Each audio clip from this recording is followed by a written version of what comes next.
Fare pranë qendrës së qytetit të Pogradecit, ndodhet një restorant i thjeshtë por tepër i frekuentuar, aq sa është e vështirë të gjesh një tavolinë boshe dhe më pas të shijosh gatime speciale dhe të rralla të mjeshtrit të madh të kuzhinës shqiptare, ish-kuzhinieri të ish-kryeministrit Mehmet Sheut. Kopi Prifti u ka shërbyer mbi 20 vjet si kuzhinier që nga Enver Hoxha, Mehmet Sheut, Beqir Ballukut, Adil Çaçanit, Abdyl Këllëzit, deri te delegacionet e larta qeveritare, si Çuen Lajt apo Nikita Hrushovit.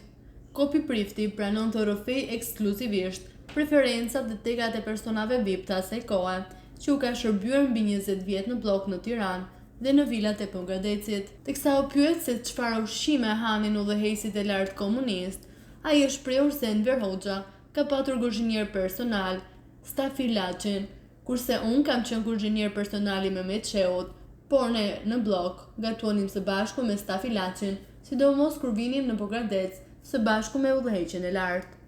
Siç dihej, Enveri vonte nga diabeti dhe ai hante çdo mëngjes 2 thela pjepër dhe një copë djathtë me pak krip të pjekur në zgar.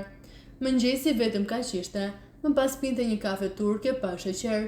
Në drek preferonte të parën një supë, shpeshherë me barishte dhe fileto peshku, ose mishviçi të gatuara në furrë me salcë të bardhë. Më pas përdorte fruta pa sheqer, si mollë të tharta ose kumpulla, ndërsa në darkë hante vetëm një biftek të zgarës dhe vetëm kos. Bukë pothuajse nuk përdorte fare, mund të përdorte vetëm 2 feta të holla që peshonin 20 gram. Ndryshe nga udhëheqësit e tjerë që komunikonin direkt me ne, vetëm Enveri komunikonte nëpërmjet Sulo Gradecit. Desha të theksoj se Enverit i pëlqenin jashmase ëmbëlsirat, por nuk hante dot, pasi ishte i sëmur nga diabeti.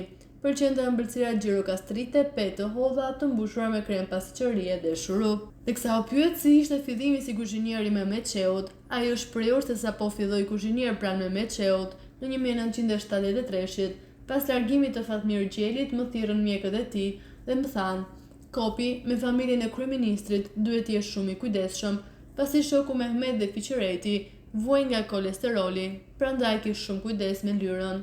Por që ditën e parë më vjen në kuzhinë Mehmeti dhe më thotë: "Dëgjoj, unë çdo mëngjes dua palçnika të mbushura me gjizë dhe vetëm me bardhë të vezë, se e verdha ka kolesterol." Pallaçnikat ishte një petë tepër e hollë dhe mbushur me gjizë, ndërkohë që në drek Mehmeti donte një supë dhe gjellë me zarzavate.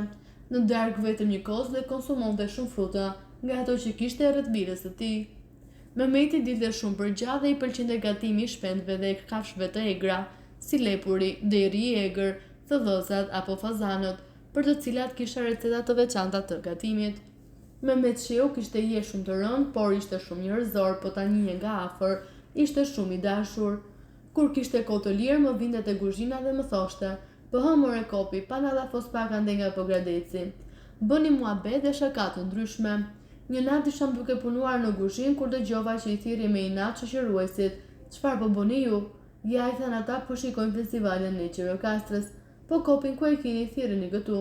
Dhe më mori në sallonin e vilës së tij, me pjesëtarët e familjes, dhe ndoqëm festivalin së bashku. Sa herë që Mehmeti ishte shqetësuar se me hapa të shpejt në korridorin e vilës. Kishte raste që dilte jashtë vilës dhe ecte zbathur në një pjesë rrugice që e kishte lënë me zhavor, ku ndodhte kur ishim te vila në Dajt. Po ish-ministrin e mbrojtjes Beqir Ballukun si e kujtoni? Ai është shprehur se ish-ministri i mbrojtjes Beqir Balluku ishte i dhënë pas peshkut, jo vetëm që konsumonte shumë peshk, por kishte qefta zinte vet, rrinte me bashkëtarët në gjuhë e tij me orë të tëra.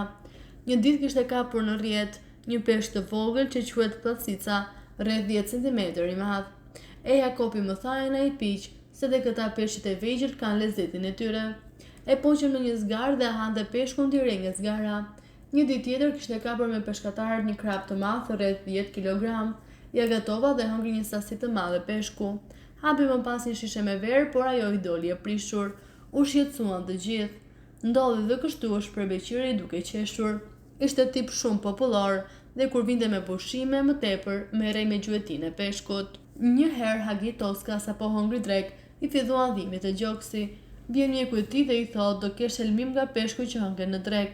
Aki u nxehtë dhe i thotë: "E kam të keqen nga zemra dhe jo nga stomaku." I pyetur se si ishte kuota e ushqimit për udhëheqjen e lartë, ai është shprehur se kuota e ushqimit për të gjithë funksionarët e lartë ishte 360 lekë në ditë, ushqim, ku një punëtor që bënte punë fizike merrte 140 lekë.